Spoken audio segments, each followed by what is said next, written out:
Hello everyone. Today we will read about simple interest and compound interest. So first see what is simple interest and compound interest. तो सबसे पहले देखते हैं, एक चीज आती है अपने पास P, that is principal. ये क्या होता है कि भाई अपन ने कितना अमाउंट लिया है किसी से या किसी को जो अमाउंट दिया है जिस पे अपन इंटरेस्ट लेंगे या देंगे, that is principal value, sum of money, जितना मनी दिया है जितना मनी लिया है जिस पे अपन इंटरेस्ट ले रहे हैं, दैट इज प्रिंसिपल. ठीक है, फिर आता है अपने पास टी, भाई ने कितने टाइम के लिए उसको मनी दिया है, दैट इज टाइम. फिर आता है बच्चों are percent, that is rate of interest. देखो इसका मतलब क्या है, अब समझते हैं कि व्हाट इज दिस, है ना. आपने बात करी कि मैंने मान लो किसी से 100 रुपीज़ ले लिए या मैंने किसी से 1000 रुपीज़ ले लिया, है ना, और मैंने मान लो 1 साल के लिए लिया है और मेरा रेट ऑफ इंटरेस्ट जो है आर परसेंट जो है मान लो 5%. मैंने किसी से पैसा लिया और मैंने उसको बोला कि भाई एंड ऑफ मंथ में उसका 5% दूंगा. 5% इज रेट ऑफ इंटरेस्ट, मतलब मैं उसको कितने रुपीज़ दूंगी, 1000 का 5% अगर अपन निकालें तो कितने रुपीज़ हो गया अपने पास, 50 रुपीज़. तो किस, ये जो मैंने 50 रुपीज़ दिए हैं वो इसको क्या दिया है, ये मैंने उसको इंटरेस्ट दिया है. ये मैंने उसको एक्स्ट्रा अमाउंट जो अपन देते हैं, एक्स्ट्रा मनी जो देते हैं, जितना लिया है वो तो अपन को देना ही है. जैसे मैंने किसी से 1000 रुपीज़ लिए वो तो मुझे उसको रिटर्न करने ही करने, पर जो एक्स्ट्रा अमाउंट जो दिया है दैट इज इंटरेस्ट. और इंटरेस्ट रेट ऑफ इंटरेस्ट पे बेस करता है. जैसे अपने 5% है तो 5% के हिसाब से दे देंगे. तो इसके बाद आता है अपने पास आई, दैट इज इंटरेस्ट. और किड्स एक चीज आती है अपने पास amount. What is amount? Amount होता है कि जो भी मैंने पैसा लिया वो तो प्रिंसिपल था, मैंने 1000 रुपीज़ दिया था या किसी से लिया, जो भी एक्स्ट्रा अमाउंट कितना दिया 50, तो मैं उसको फाइनल लास्ट में कितने रुपीज़ दूंगी 1 ईयर के बाद, 1050, दैट इज अमाउंट. तो अमाउंट क्या हो गया मेरे पास, अमाउंट का मतलब होता है कि भाई आपने जो प्रिंसिपल वैल्यू ली या दी प्लस आपने जो इंटरेस्ट पे किया. Now this interest can be simple interest और कंपाउंड इंटरेस्ट. अभी मैं आपको सिंपल इंटरेस्ट और कंपाउंड इंटरेस्ट समझाऊंगी कि होता क्या है. ठीक है, पर अमाउंट क्या होता है, प्रिंसिपल प्लस इंटरेस्ट. एक चीज़ ध्यान रखना बच्चों, अगर आपका ये rate of interest per annum है तो आपका टाइम किस में होना चाहिए, ईयर्स में, है ना. और अगर रेट ऑफ इंटरेस्ट आपका पर मंथ है तो टाइम किस में लेंगे, मंथ में. उस हिसाब से अपन टाइम और रेट ऑफ इंटरेस्ट को सेम, मतलब पर एनम तो ईयर्स, पर मंथ तो मंथ में लेना है. तो अपन को पूरा चैप्टर में ये 5 चीज़ें ध्यान रखनी है. What is principal, what is time, what is rate of interest, what is interest and what is amount. अब जो ये इंटरेस्ट है बच्चों, ये सिंपल इंटरेस्ट भी हो सकता है या कंपाउंड इंटरेस्ट भी हो सकता है. अब सिंपल इंटरेस्ट और कंपाउंड इंटरेस्ट क्या होता है वो देखते हैं. मैं बात करती हूँ सबसे पहले सिंपल इंटरेस्ट की, दैट इज SI. और इधर अपन बात करते हैं कंपाउंड इंटरेस्ट की, दैट इज CI. अब SI और CI क्या है वो समझते हैं बच्चों. यहाँ पर अपन SI का मतलब ये है, देखो जैसे लेट अस सपोज मैंने किसी से प्रिंसिपल वैल्यू मैंने कितनी ली थी अभी, 1000 रुपीज़ मैंने किसी से ले लिए.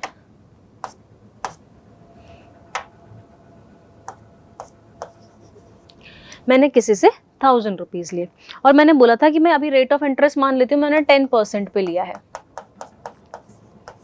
ठीक है, तो अगर मैं फर्स्ट ईयर की बात करूं कि भाई मैंने 1 साल के लिए अगर लिया है, तो मैंने अभी आप लोगों को बताया कि आपको कितना इंटरेस्ट पे करना पड़ेगा. अगर मैं इंटरेस्ट की बात करूं तो 1000 रुपीज़ पे 10% मैं दूंगी, दैट इज मैं उसको 100 रुपीज़ दूंगी 1 साल के बाद.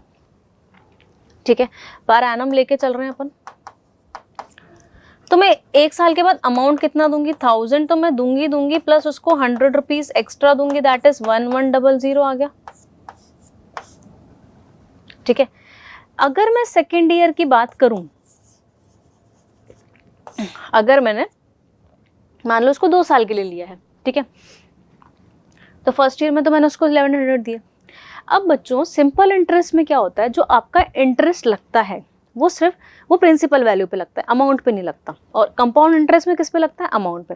मतलब मैं सेकेंड ईयर जो इंटरेस्ट दूंगी वो प्रिंसिपल वैल्यू पे दूंगी. प्रिंसिपल वैल्यू क्या थी मेरी 1000, उसका ही 10% लेंगे, कितना आएगा, वही 100 मैं सेकेंड ईयर भी उसको 100 ही दूंगी, 100 रुपीज़ ही एक्स्ट्रा दूंगी। मैंने फर्स्ट ईयर में कितने दे देते थे 1100 प्लस मेरे को 100 और देने पड़ेंगे, मतलब मैं उसको कितने दूंगी अब 1200।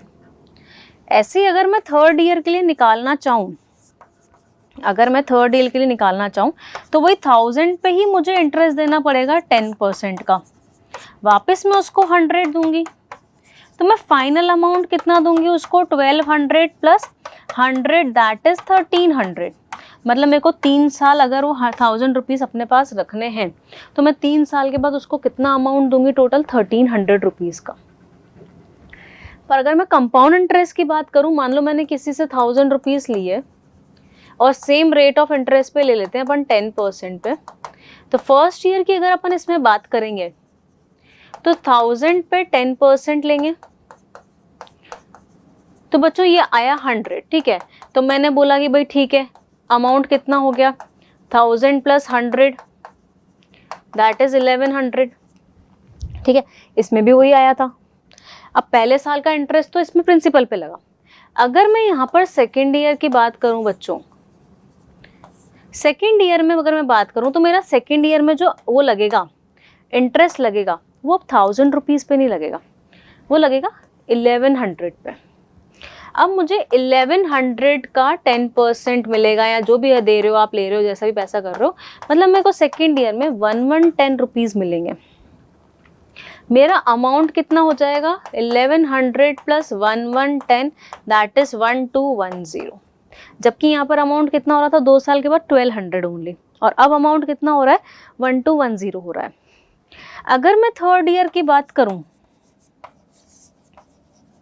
तो मेरा अब इंटरेस्ट किस पे लगेगा 1210, जो आपका अमाउंट होता है, जो आपका अमाउंट, जैसे मैंने बैंक में 1000 रुपीज़ सबमिट की है ना, तो मेरे को पहले 10% का इंटरेस्ट मिल गया, तो पहले साल में मेरे पास हो गए 1100 रुपये। अब मेरे को जो इंटरेस्ट मिलेगा वो किस पे मिलेगा 1100 पे, तो मेरा नेक्स्ट ईयर कितने हो गए 1210। अब जो उसके नेक्स्ट ईयर मुझे इंटरेस्ट मिलेगा वो 1210 पे मिलेगा। 1210 का 10% निकालेंगे तो 121 आएगा, तो फाइनल अमाउंट मिलेगा 1210 प्लस 121 दैट इज 1331। तो देखो अगर मैंने बैंक को पैसा दिया तो मुझे 3 साल बाद 1300 रुपये मिलेंगे सिंपल इंटरेस्ट पे, और कंपाउंड इंटरेस्ट पे कितने मिलेंगे मेरे को 1331। मतलब कंपाउंड इंटरेस्ट अपन एक चीज़ यहाँ से ये बोल सकते हैं, देखो 31 रुपीज़ का डिफरेंस आ रहा है अभी भी। अपन ये बोल सकते हैं कि देखो पहले साल के लिए जो इंटरेस्ट होता है वो सेम होता है सेम 100 है। सेकेंड ईयर के लिए इसका इंटरेस्ट अभी 100 ही है, और इसका इंटरेस्ट कितना हो गया था सेकेंड ईयर के लिए 1100। तो बच्चों इसके बेसिस पे क्वेश्चन आता है कि भाई for 1 year SI is equal to CI, SI greater than CI, SI less than CI, none of this. तो पहले साल के लिए तो भाई simple interest compound interest equal होता है। जैसे अगर क्वेश्चन ऐसा आया फॉर 5 ईयर्स या 6 ईयर्स 2 ईयर्स जो भी आ गया, कुछ भी क्वेश्चन आ गया, 1 ईयर से ज़्यादा के लिए क्वेश्चन आ गया, तो उस केस में आंसर क्या होगा कि CI ज़्यादा होता है SI से, आपका कंपाउंड इंटरेस्ट ज़्यादा लगता है सिंपल इंटरेस्ट से। कब? जब 2 साल से 1 साल से ज़्यादा की बात करेंगे, फर्स्ट ईयर में सेम रहता है। Any doubt? अब इनके लिए क्या करना है बच्चों अपन को, ये तो मैंने ऐसे निकाला भाई, ऐसे ऐसे करके निकाला, अपन इसको डायरेक्ट फॉर्मूला से निकालेंगे। अब अपन SI और CI का फॉर्मूला पढ़ लेते हैं बच्चों। SI का फॉर्मूला होता है P into R into T by 100।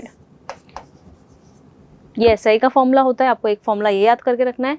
और अगर मेरे को कंपाउंड इंटरेस्ट निकालना है, मतलब ऐसा नहीं है कि मैं पहले 1 साल का निकालूँ, फिर 2 साल का, फिर 3 साल का, मैं direct P into R into T कर सकती हूँ। जैसे मेरे पास P कितना था 1000, R कितना था 10, और मैंने रेट ऑफ टाइम कितने के लिए लिया था 3 साल के लिए।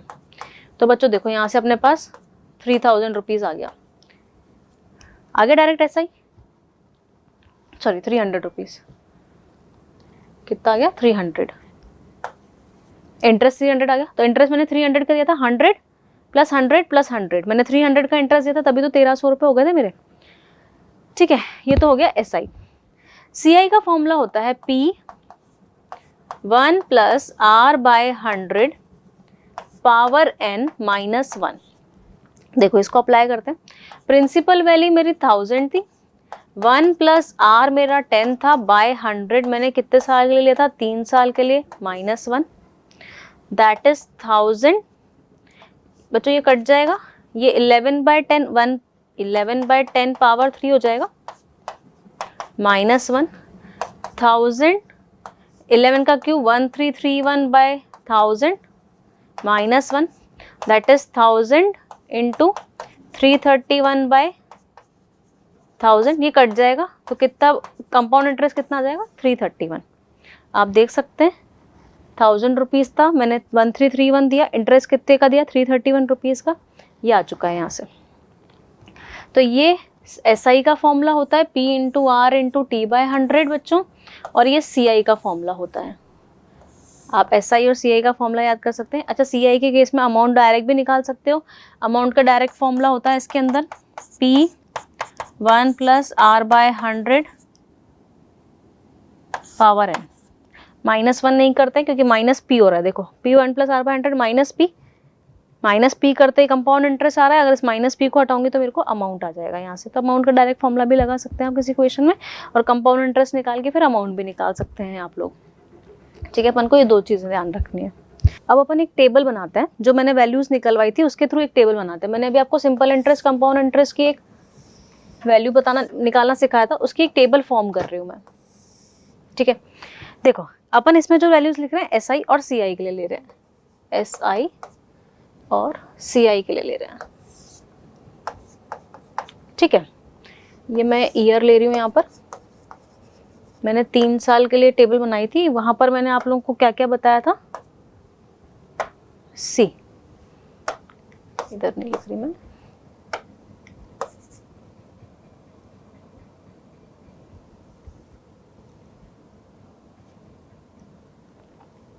एक तो मैंने प्रिंसिपल लिया था, एक अपन बात करते हैं SI की, एक अपन बात करते हैं अमाउंट की।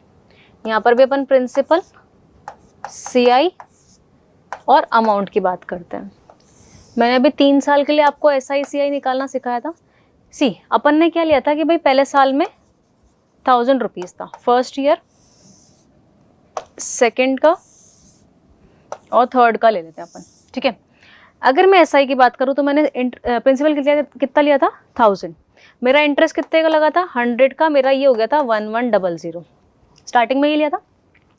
मैंने कहा था उसमें प्रिंसिपल पे अपन को वो लग रहा था और इंटरेस्ट उतना ही लगा था वापस से, तो 1200 हो गया था सेकेंड ईयर में। थर्ड ईयर में इसकी प्रिंसिपल वैल्यू चेंज नहीं हुई थी, प्रिंसिपल पे लग रहा था 100 रुपीज़ हुआ था, 1300 हो गया था। ठीक है, पर CI के केस में क्या चल रहा था, अगर मैंने पहला प्रिंसिपल 1000 लिया था, CI मैंने 100 लिया था, अमाउंट हो गया था 1100। अब मैंने क्या बोला था, जो अमाउंट है उस पर इंटरेस्ट लगा था, तो मेरी प्रिंसिपल वैल्यू कितनी हो गई थी, 1100। मेरा इंटरेस्ट 110 रुपीज़ का लगा था और मेरा अमाउंट हो गया था 1210। याद है सबको भी अपन ने लिखा था। फिर मेरी प्रिंसिपल वैल्यू कितनी हो गई, 1210। जो अमाउंट है अपना प्रिंसिपल है, वो अमाउंट है जो वो प्रिंसिपल बन जाता है, उस पर इंटरेस्ट लगता है। फिर मेरा कितने रुपीज़ का, 121 रुपीज़ का इंटरेस्ट लगा था और मेरे पास हो गया था टोटल अमाउंट 131। फाइनल मैंने 1331 लिया था और मैंने यहाँ पर 1300 लिया था, उसको मैंने टेबुलर फॉर्म में लिखा है। ठीक है, अब बच्चों यहाँ से अपन एक चीज़ ये बोल सकते हैं कि देखो, सिंपल इंटरेस्ट अगर पहले साल में X है तो दूसरे साल में भी X होगा, तीसरे साल में भी X होगा। ठीक है, पर कंपाउंड इंटरेस्ट की अगर मैं बात करूं तो पहले साल में अगर X था तो दूसरे साल में 110 हो गया, that is X plus RX बोल सकती हूँ मैं। X मेरा कितना था, X मेरा 100 था, 100 प्लस R कितना था मेरा 10%, 10/100 इंटू 100। देखो मेरा X कितनी वैल्यू थी, 100, 10% है R 100 का, 110 हो गया, ये रहा। अब थर्ड ईयर के लिए अपन ये बोल सकते हैं इसको X प्लस RX तो था ही सही, 110 plus R times of X plus RX हो जाएगा। अब इस पे R% लग जाएगा, ये थर्ड ईयर के लिए हो जाएगा। अब ये चीज़ कहाँ काम आएगी, मैं एक क्वेश्चन के थ्रू समझाती हूँ आपको ये चीज़ कैसे काम आएगी। आप इसके थ्रू डायरेक्टली क्वेश्चंस बहुत सारे इजीली कर सकते हैं, एक तरफ से ट्रिकी है ये। जैसे लेट अस सपोज कि मेरे को एक क्वेश्चन पूछा गया है कि SI और CI का रेशियो 2 साल का, 2 साल का SI और 2 साल के CI का रेशियो दे रखा है। लेट अस सपोज ये दे रखा है मुझे 12/13। तो बोला है कि अगर 2 साल के SI और 2 साल के CI का रेशियो ये है, तो बताओ कितने रेट ऑफ इंटरेस्ट पे आया है। R% निकालना है मुझे, रेट ऑफ इंटरेस्ट निकालना है। बोल रखा है फाइंड R%। तो बच्चों अगर मैं बात करूं 2 साल का SI तो कितना होगा, x + x that is 2x। 1 साल का x, दूसरे साल का x कितना हो जाएगा 2x, 200 रुपये हो जाएगा SI। अगर मैं 100 वाले केस में बात करती हूँ तो 2 साल का SI कितना हो जाएगा 2x, और 2 साल का CI कितना होगा, इन दोनों का सम x + x that is 2x + rx हो जाएगा। 2x + rx that is 12/13। बच्चों x लेकर कैंसिल आउट कर देती हूँ ऊपर नीचे, 2/2 + r is equal to 12/13। Cross multiply कर देते हैं, 26 इज इक्वल टू 24 + 12r हो जाएगा। ये आ रहा है 2/2 + r, ठीक है। 12/13 दे रखा था उसने अपन से, ओके 2 था, okay. So this will give you 2r is equal to 2, r is equal to 1/6 आ जाएगा। 2/12 1/6 आ जाएगा। 1/6 मतलब कितना परसेंट हो गया, ये तो 1/6 से परसेंट में चेंज करने के लिए इंटू 100 कर देते हैं, दैट इज 130 आ रहा है यहाँ से अपने पास 16.66%। तो कितना रेट ऑफ इंटरेस्ट हो जाएगा 16.6% अपना। तो यहाँ पे डायरेक्ट अपन इससे अप्लाई कर सकते हैं। जैसे इसी इक्वेशन में अपन से ये बोला गया है कि भाई 3 साल का दे रखा है, मान लो कि भाई मुझे SI और CI का जो रेशियो दे रखा है वो 3 इयर्स का रेशियो दे रखा है, वो दे रखा है मान लो 12/19। तो अगर 3 साल के SI की बात करूं तो x + x + x 3x हो जाएगा, और 3 साल के CI की अगर मैं बात करूं तो इन तीनों का सम होगा x + x + x 3x, ये rx हो जाएगा अपने पास यहाँ से, ठीक है। तो ये अपने पास देखो, इसको मैं x + rx + rx + r² बोल सकती हूँ। तो ये 3 तो x हो गए, 3x rx 3rx और एक r²x, तो कितना हो जाएगा तीनों का 3x + 3rx + r²x। देखो इसको अपन क्या बोल सकते हैं, 3 साल का 3x + 3rx + r² is equal to 12/19। वही x कॉमन लेके कैंसिल आउट कर देते हैं, मैं इसको भी कैंसिल आउट कर देती हूँ। ऊपर बचेगा 1, नीचे बचेगा अपने पास 3 + 3r + r² is equal to 4/19। Cross multiply कर देते हैं बच्चों, ये आ जाएगा 12 + 12r + 4r² is equal to 19, और you can say 4r² + 12r, 4r² + 12r -7 is equal to 0। एक क्वाड्रेटिक बन रही है 7 28, 28 के फैक्टर्स करने हैं अपने पास, 12 आ जाएगा। 7 और 4 नहीं लेंगे, 28 है ना अपने पास, 28 को अपन क्या ले सकते हैं, 28 के फैक्टर्स करने हैं 14 और 2 से 12 आ जाएगा। 4r² + 14r - 2r -7 is equal to 0। 2r common ले लेते हैं, 2r + 7 हो जाएगा, -1 कॉमन ले लेंगे, 2r + 7 आ जाएगा। बच्चों यहाँ से r की वैल्यू आ रही है 1/2 एंड -7/2, नेगेटिव तो हो ही नहीं सकता। 1/2 मतलब कितना परसेंट हो गया, ये 50%। तो कितने रेट ऑफ इंटरेस्ट पे होगा 50% पे। तो इसके थ्रू अपन बहुत सारे क्वेश्चंस कर सकते हैं। क्लियर है? चलो अब आगे बढ़ते हैं, कुछ और भी क्वेश्चंस करते हैं। See find the SI and the amount on ₹2400। On ₹2400 मतलब प्रिंसिपल वैल्यू कितनी हो गई 2400। यहाँ पर P दे रखा है मुझे 2400 for 3 years 5 months and 15 days। कितना दे रखा है बच्चों 3 years 5 months एंड, एक सेकेंड, टाइम दे रखा है मुझे 3 years 5 months 15 days at the rate of 9%, ये पर एनम है, ठीक है। अब सी रेट ऑफ इंटरेस्ट कितना दे रखा है, 9% पर एनम।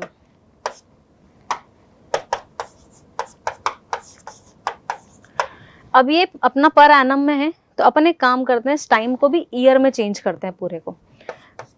3 है प्लस मंथ को ईयर में चेंज करने के लिए 5/12 आएगा, प्लस डेज को ईयर में चेंज करने के लिए 15/365 ले देते हैं बच्चों, ठीक है। Solving this you will gate, इसको आपको सॉल्व करना है, आपको कुछ ऐसी वैल्यू मिल जाएगी 3029/370 876 समथिंग मिल रहा है, चेक कर लेना आप लोग, है ना। ये आपको वैल्यू निकालनी पड़ेगी इस तरीके से एलसीएम लेकर। अब मुझसे सिंपल इंटरेस्ट पूछा था, सिंपल इंटरेस्ट का फॉर्मूला मैंने बताया था अभी, P into R into T by 100, ठीक है। प्रिंसिपल वैल्यू है 2400, रेट ऑफ इंटरेस्ट था 9, टाइम था 3029/876 डिवाइड बाय क्या कर देंगे 100, ये 0 0 कैंसिल आउट हो जाएगा। यहाँ से आपको क्या मिल जाएगा, इंटरेस्ट मिल जाएगा। It will be approx 746.8, approx ये वैल्यू आ जाएगी। उसने क्वेश्चन में क्या पूछा था अपन से, एसआई एंड अमाउंट। अमाउंट क्या होता है, P plus principal plus SI. Principal value कितनी थी मेरी 2400, मेरा एसआई कितना निकला 746.8, so this will give you 31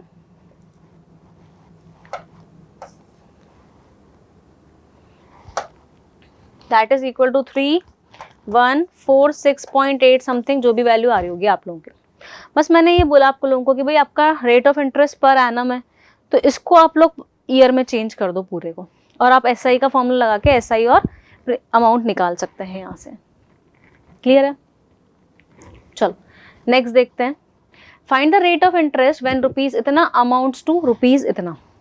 देखो प्रिंसिपल वैल्यू कितनी दे रखी है 640, अमाउंट्स टू 841, इसका अमाउंट हो जाता है 841 रुपीज एंड 60 पैसा, ठीक है। For the period of 2 years 7 months 15 days at the simple rate of interest. अब आपको बच्चों इसमें अमाउंट, लास्ट क्वेश्चन में प्रिंसिपल, रेट ऑफ इंटरेस्ट और टाइम दे रखा था, इसमें प्रिंसिपल, अमाउंट और टाइम दे रखा है, रेट ऑफ इंटरेस्ट पूछा है। पहले तो टाइम को चेंज करते हैं, 2 years 7 months 15 days है, ठीक है। तो मैं इसको तो 2 years ही रहने देती हूँ। अभी मैंने कहा था मंथ को अपन डिवाइड बाय 12 कर देंगे और इसको अपन डिवाइड बाय 365 कर देंगे, ठीक है। फिर इसको अपन ने एलसीएम लेकर सॉल्व किया बच्चों, इसकी अप्रॉक्स वैल्यू आ जाएगी आपकी 21/8 समथिंग, देख लेना मैंने अप्रॉक्स लिया है ये वाला, है ना। आप कैलकुलेट कर लेना, उसको जितना भी आ रहा होगा वैल्यू आप पुट कर सकते हैं।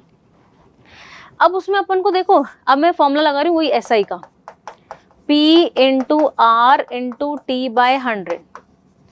अब मुझे अमाउंट पता है और प्रिंसिपल पता है, मैं यहाँ से एसआई निकाल सकती हूँ। एसआई कितना होगा, अमाउंट माइनस प्रिंसिपल। अमाउंट है 841.60, पैसा को रुपीस में चेंज कर दिया। प्रिंसिपल है 640, मतलब आपका सिंपल इंटरेस्ट कितना लगेगा 201.60। तो यहाँ पर अपन सिंपल इंटरेस्ट की वैल्यू रख देते हैं, कितनी आई सिंपल इंटरेस्ट 201.60। प्रिंसिपल मेरा 640 था, रेट ऑफ इंटरेस्ट मुझे निकालना था, टाइम मेरे पास 21/8 था और मैंने डिवाइड बाय 100 कर दिया। इसको सॉल्व करके आप लोग किसकी वैल्यू निकाल सकते हैं, रेट ऑफ इंटरेस्ट की। You will get rate of interest as 12%। मैंने ये अप्रॉक्स वैल्यू ली है, हो सकता है आपका डेसिमल में भी आ रहा हो, ठीक है। मैंने कैंसिल आउट करके उसको अप्रॉक्स ले लिया था। क्लियर है। तो मैं सिर्फ ये चीज़ समझाना चाह रही हूँ आप लोगों को कि भाई आप लोगों को एसआई में 4 चीज़ें, SI P into R into T, principal, SI, rate of interest, time. कोई भी एक चीज़ मिस कर सकते हैं और दूसरी वैल्यूज दे सकते हैं वो, ठीक है। Next, the sum of money amounts to इतना इतना इन 4 years एंड इतने सिंपल रेट ऑफ इंटरेस्ट। देखो ये बोल रहा है कि कुछ मनी है वो कितना हो जाता है 1237.50 4 years में और 1443.75 6 years में हो जाता है at simple rate of interest. मतलब सिंपल इंटरेस्ट का इक्वेशन है, मुझे प्रिंसिपल और रेट ऑफ इंटरेस्ट निकालना है इस केस में, ठीक है। सी मान लेते हैं कि भाई प्रिंसिपल P है ना। अब कुछ मनी जा वो इतना हो गया 4 साल में। बच्चों मैं ये बोल सकती हूँ कि मतलब principal value plus interest 4 years का जो इंटरेस्ट है, इंटरेस्ट ऑफ 4 इयर्स अमाउंट होता है इंटरेस्ट ऑफ 4 इयर्स, कितना दे रखा है 1237.50। जो मेरी कुछ प्रिंसिपल वैल्यू थी प्लस 4 साल का जो इंटरेस्ट होगा वो इतना दे रखा है अमाउंट। ऐसे ही principal plus interest of 6 years जो दे रखा है वो कितना दे रखा है 1443.75। अगर मैं इस इक्वेशन में से इसको माइनस कर दूं तो मुझे 2 साल का इंटरेस्ट मिल जाएगा।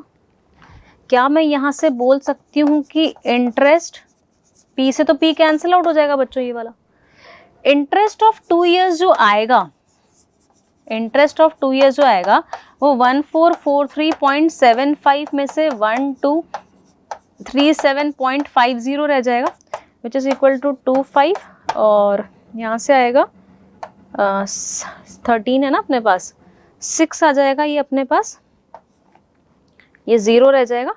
206.25 मेरा इंटरेस्ट हो गया 2 साल का, 2 साल का इंटरेस्ट मिल गया है ना। ये सिंपल इंटरेस्ट है। मुझे प्रिंसिपल और रेट ऑफ इंटरेस्ट चाहिए, मतलब मुझे P की वैल्यू चाहिए और रेट ऑफ इंटरेस्ट चाहिए। तो 2 साल का अगर इंटरेस्ट ये है तो सिंपल इंटरेस्ट में हर साल सेम इंटरेस्ट लगता है, तो यहाँ से 4 साल का इंटरेस्ट निकाल सकती हूँ मैं। क्या मैं यहाँ से बोल सकती हूँ interest of 4 years, compound interest में आप नहीं कर सकते क्योंकि हर साल सेम इंटरेस्ट नहीं लगता, इसमें तो हर साल सेम लग रहा है। ये 2 साल का तो 4 साल का डबल हो जाएगा ना इंटरेस्ट, ये 4 साल का इंटरेस्ट आ जाएगा मेरे पास, दैट इज 50 हो जाएगा पीछे तो, और आगे आ जाएगा 412.50, ये आ गया 4 साल का इंटरेस्ट।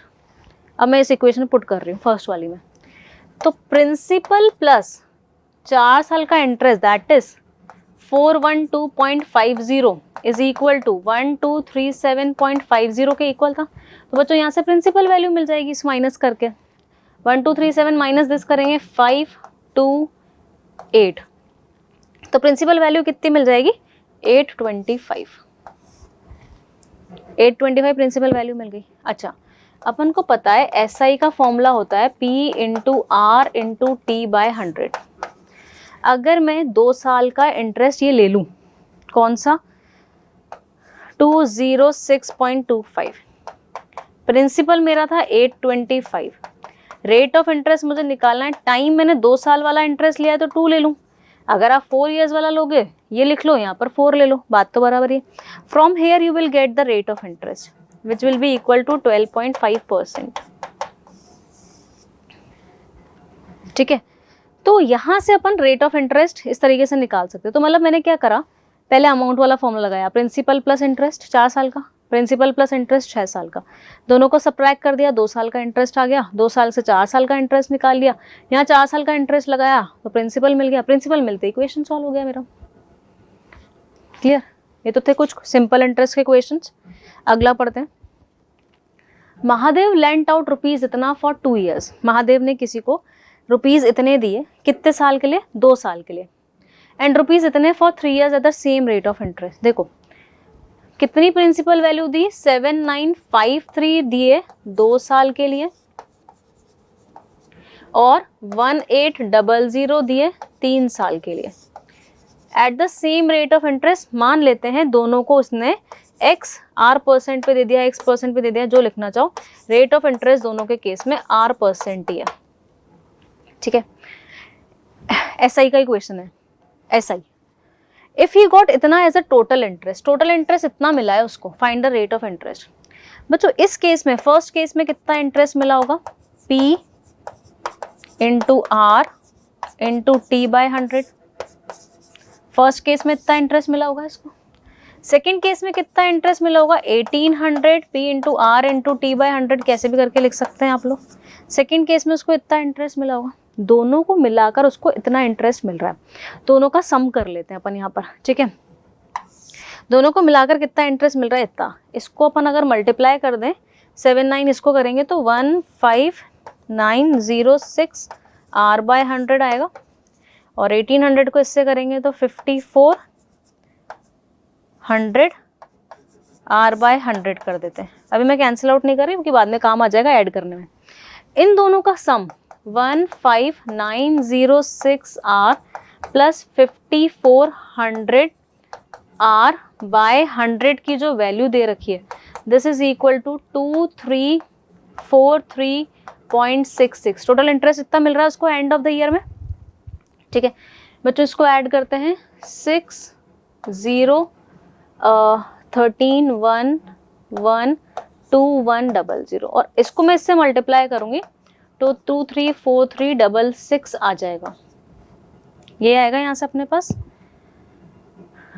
ठीक है, 15906 आ रहा था ये, और ये 5400 आ रहा था, तो मैंने ऐड करा 15906 को सही ऐड कर दिया ना मैंने, 5400 6013 1 कैरी 21306 R। ठीक है, और इसको ऊपर 100 से मल्टीप्लाई करेंगे तो कैंसिल आउट हो जाएगा 23। ठीक है, अब यहाँ से मैं ये बोल सकती हूँ कि भाई R जो होगा वो आएगा 234366 डिवाइड बाय 21306।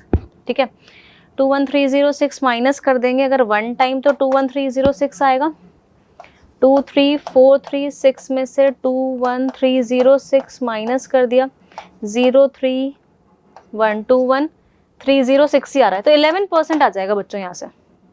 जब आप इसको सॉल्व करोगे तो you will gate 11%।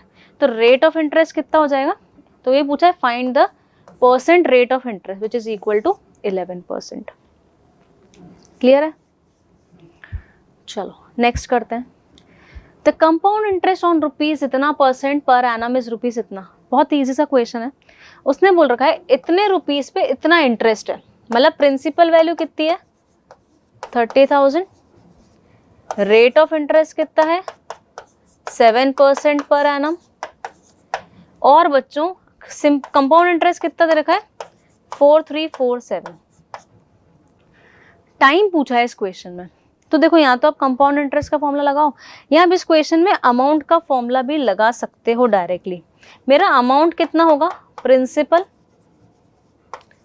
Plus compound interest, that is 34347। ठीक है, अमाउंट का फॉर्मूला मैंने बताया था P1 plus R by 100 power n।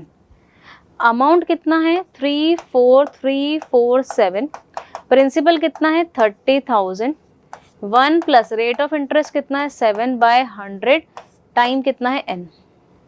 30,000 को नीचे भेज देते हैं, 34347 बाय 30,000 इज इक्वल टू, ये आ जाएगा 107/100 की पावर n।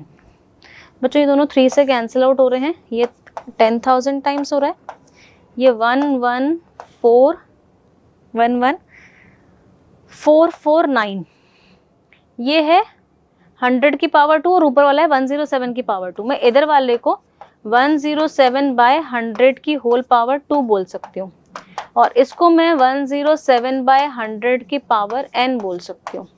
बेस सेम है, पावर को इक्वेट कराकर आप n की वैल्यू क्या बोल सकते हो 2। तो उसने बोल रखा है the period in years that is 2 years. तो कितने साल के बाद इतना प्रिंसिपल इतना इंटरेस्ट लगा होगा 2 साल के बाद। बस मैंने डायरेक्ट फॉर्मूला अप्लाई किया है इसके अंदर। तो clear? Let's see one more question. A bank offers 5% compound interest calculated on the half yearly basis. 5% compound interest लेता है हाफ ईयरली बेसिस पे। ठीक है, अ कस्टमर डिपॉजिट इतना ऑन 1 जनवरी एंड इतना on 1 July of the year. देखो बच्चों, एक कस्टमर ने 1600 रुपये 1600 रुपीज़ सबमिट किया है ना बैंक में।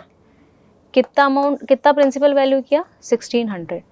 ये किया 1 जनवरी को, है ना। फिर उसने दूसरे 1600 रुपीज़ करे, वो करे 1 जुलाई को। ठीक है, अब कंपाउंड इंटरेस्ट जो कैलकुलेट हुआ हाफ ईयरली बेसिस पे होता है। At the end of the year amount he would have gained by the interest. बताओ लास्ट में उसको कितना अमाउंट मिलेगा। देखो उसने 1600 रुपये किए। हाफ ईयरली बेसिस पे एक चीज़ ध्यान रखना, एक होता है कंपाउंडेड हाफ ईयरली और एक होता है कंपाउंडेड क्वार्टरली। मैं यहाँ पर एक बात बता देती हूँ, अगर आपके क्वेश्चन में लिखा हुआ है कंपाउंडेड हाफ ईयरली और एक लिखा होता है कंपाउंडेड क्वार्टरली, देखो कंपाउंडेड एनुअली में तो नॉर्मल चलता है, कंपाउंडेड हाफ ईयरली में बच्चों जो रेट ऑफ इंटरेस्ट होता है उसका आधा कर देते हैं और जो टाइम होता है उसका ट्वाइस कर देते हैं कंपाउंडेड हाफ ईयरली में। अगर क्वेश्चन में दे रखा है कंपाउंडेड क्वार्टरली, कंपाउंडेड क्वार्टरली दे रखा है, तो बच्चों आपको क्या करना है, रेट ऑफ इंटरेस्ट का r/4 और टाइम का 4 टाइम्स कर देते हैं। ये चीज़ ध्यान रखनी है। अब जैसे इस क्वेश्चन में कंपाउंडेड हाफ ईयरली बोल रखा है, तो रेट ऑफ इंटरेस्ट कितना था 5%, तो मैं कितना लूँगी 5/2%।